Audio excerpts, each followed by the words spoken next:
September we met, I could tell by your smile, you hadn't been. Good morning everyone. Bright and early this morning.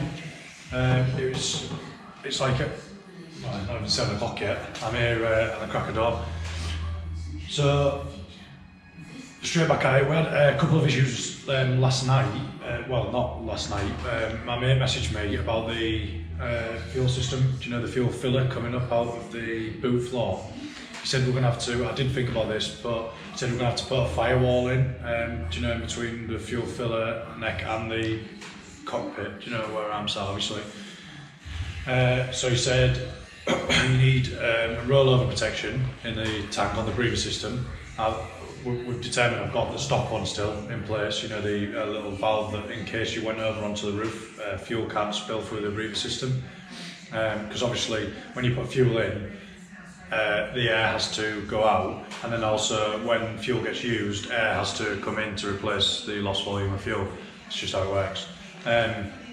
So we need to come up with a solution for the fuel filler neck, and it has to be rearward of the rear wheels. That's the regulations. So the fuel filler cap has to be further back than the rear wheels, which stock location it was, obviously is on the other side. But I'm toying with a couple of ideas.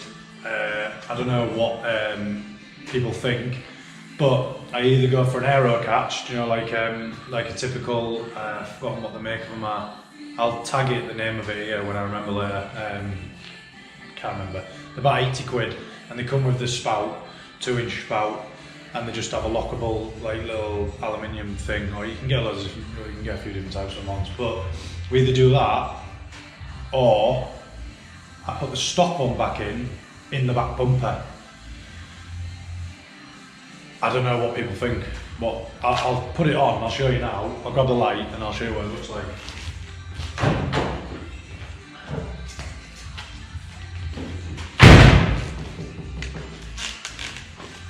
So, let me move you. This is where we are talking about putting it, right behind the, right behind there. So this would mount up with a gasket from the underneath, and then it'd have a nice little surround. So the only thing you'd be looking at is the cap, and it'd come up roughly about there. And then all you'd be looking at is, obviously I'll clean this up, but without this retaining ring, you'd just be looking at that cap with the O-ring. So it would be, it'd be right there. So I don't know what people's thoughts are on that. Am I completely barking up the wrong tree, or does that look all right? It makes it easy for me. I'll show you why, because we'll whip the boot off actually.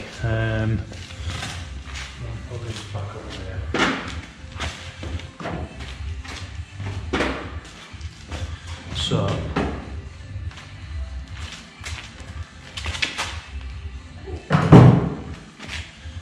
basically it means, let me take you off here,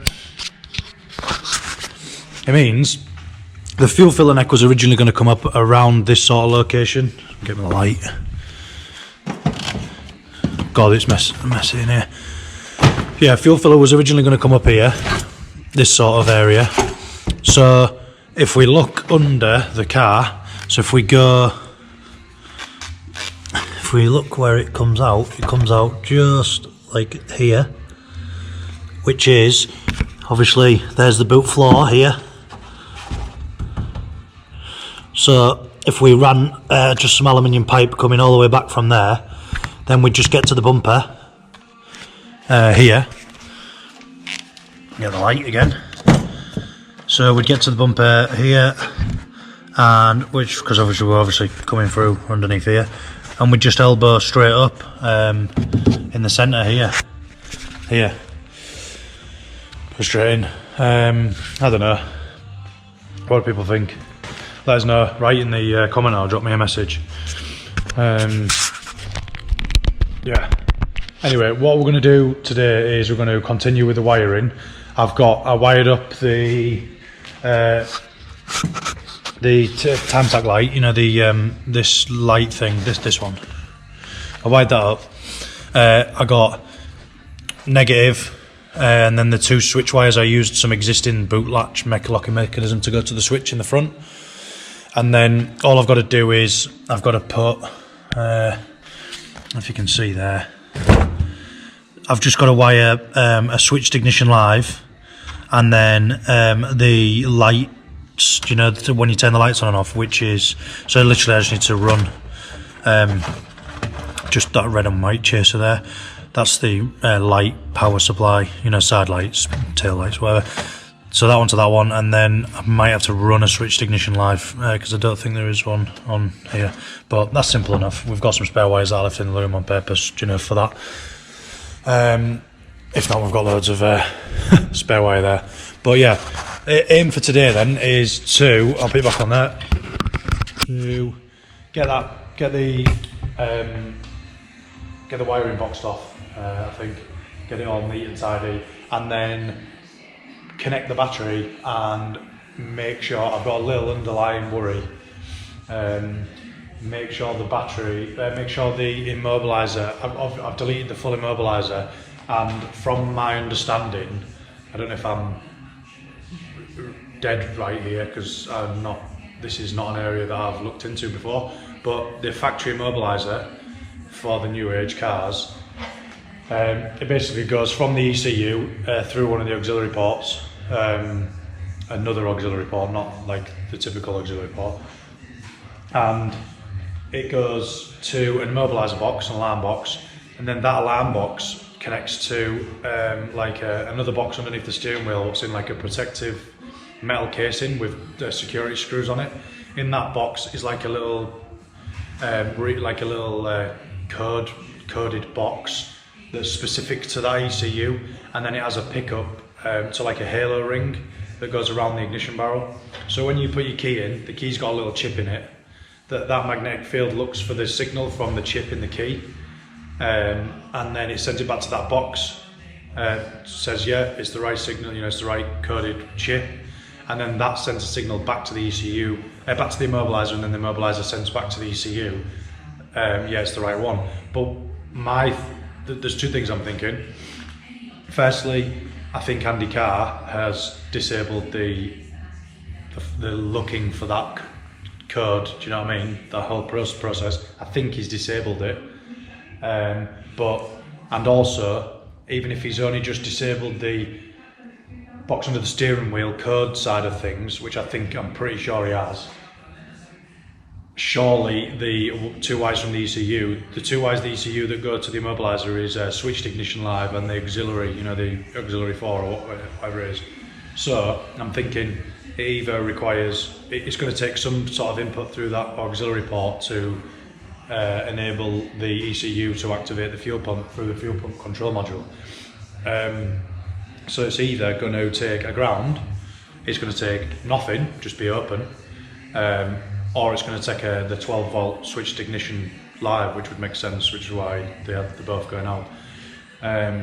But we'll find out, and worst case scenario is I have to go back through the wiring and then bang the immobiliser back in with the transponder and the halo reader. But we'll find out today, and I'll speak to you after about it and let you know if it's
Right, I'm back.